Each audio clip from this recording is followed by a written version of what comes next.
Welcome to Understanding Cheating in Online Courses. My name is Bernard Bull, and I'll serve as your tour guide for this course. I use that word tour guide intentionally because it's not really like a traditional course. Consider this to be more like a journey that we're going on together, a little bit of a scripted journey where I've established some of the sites that we're going to visit, but I'll try to point out a few things here and there along the way. The real key to this course, though, is our interaction with one another. So let me just take a moment and tell you about this course. First of all, let me give you a bit of background or explain the purpose of this course.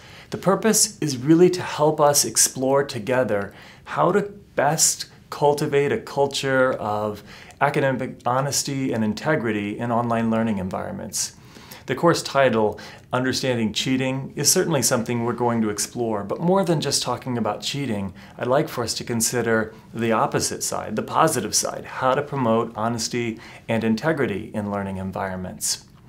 Now, the course actually grew out of my own personal research on the subject. I've been studying topics related to cyber ethics and education in online environments for many years. But more recently, I became curious about the students who cheated in online courses, but they never got caught. I started to define that as successful cheating.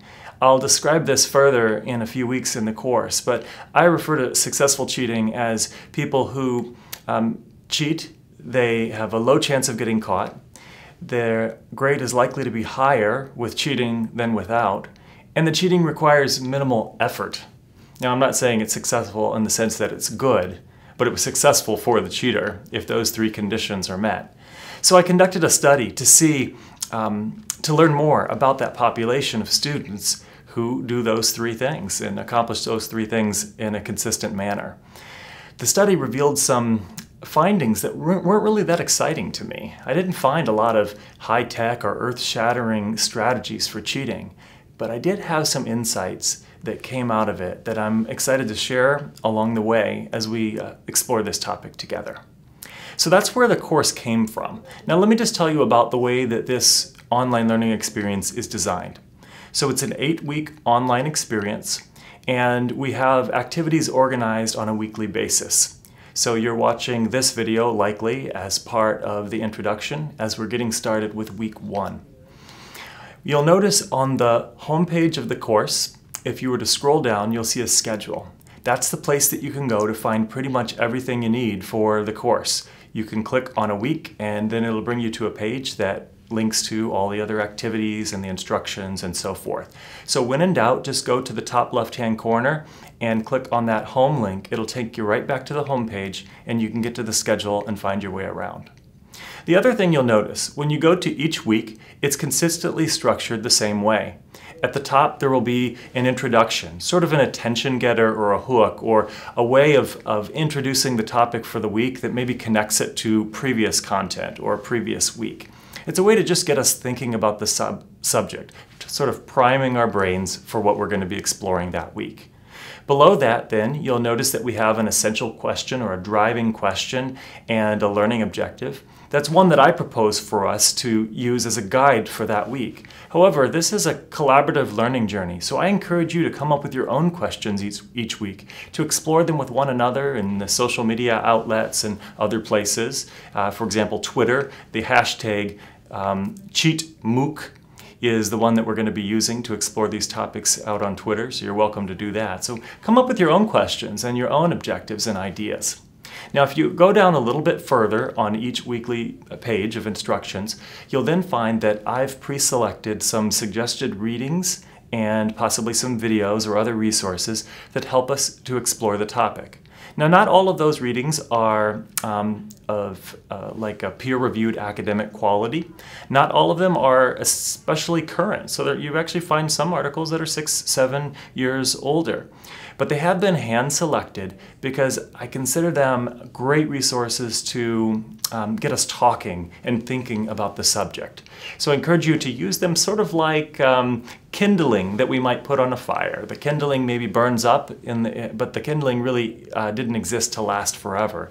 It existed to kind of cause the fire to start, and the fire in our case is the discussion, the interaction with one another, where we explore this topic and get to know it better and more deeply. So that's the content part. If you scroll down a little bit further then, you're going to see a series of suggested experiences. And the experiences have 3 different names. The first one is called a mission. A mission is something that challenges you to go out and to do something, to create something, to contribute to something.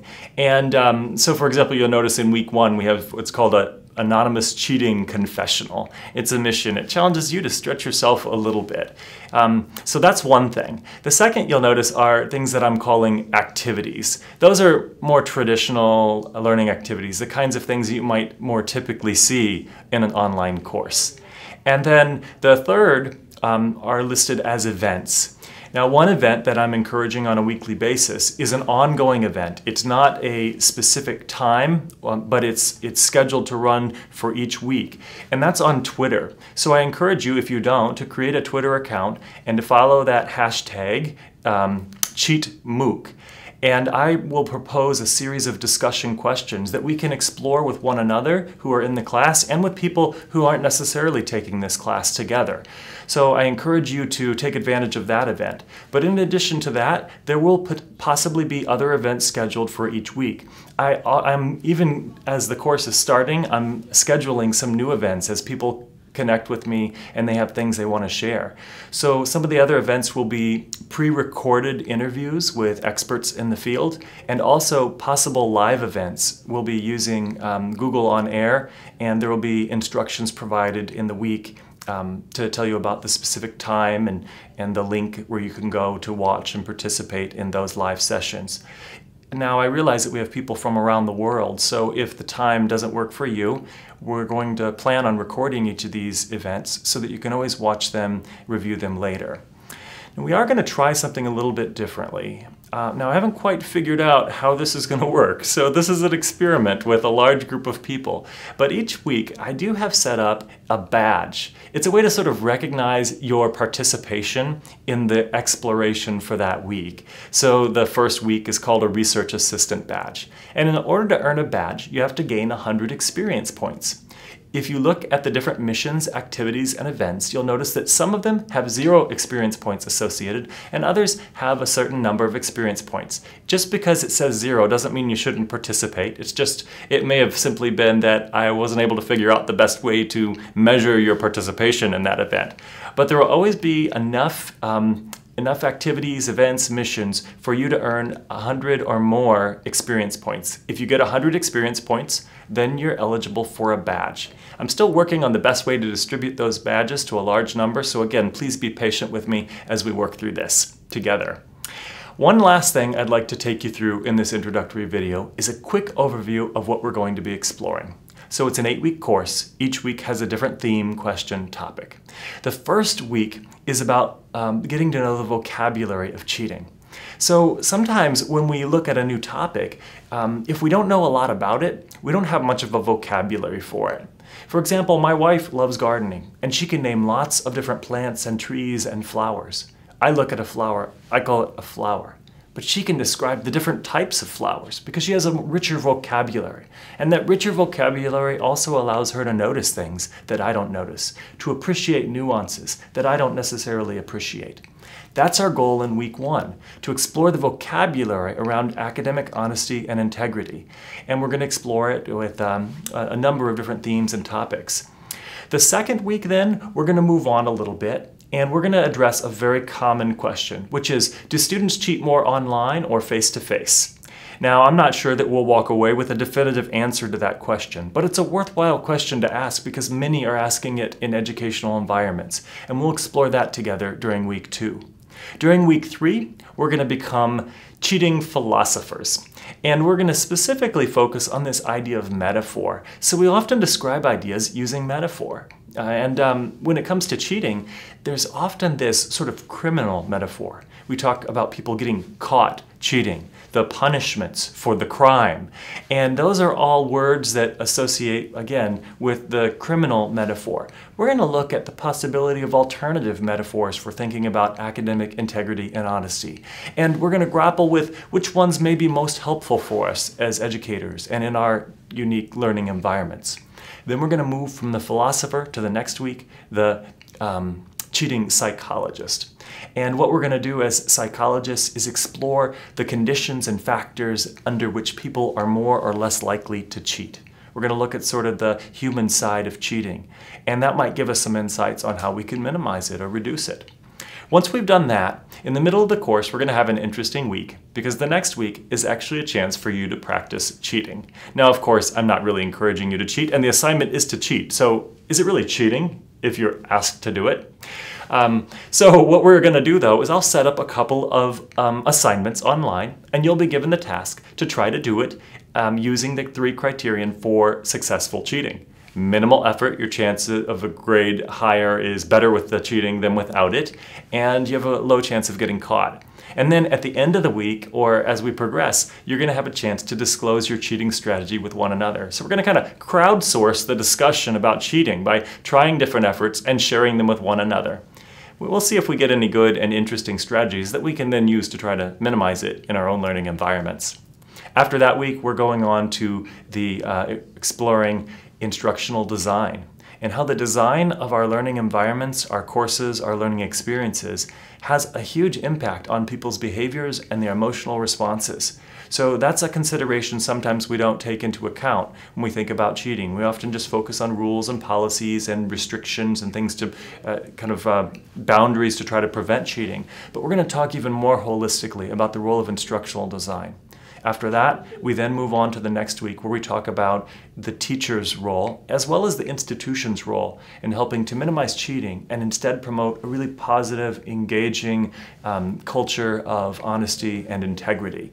We'll explore a wide variety of topics. As I mentioned, we have guest speakers scheduled for various weeks. We'll likely have a guest speaker during that week. Those events will be in the announcements, and they'll also show up in the weekly instructions. After we've done all of that, then we're going to have a final culminating week where we get to reflect on all the things we've learned and also begin to build and design some plans and strategies for our own learning environments, how we want to take some of these ideas and share them in our own institutions. Now, as we go through this course, I'd like to share one last suggestion. I'd like to encourage you to be a co-learner and a co-teacher with me in this course.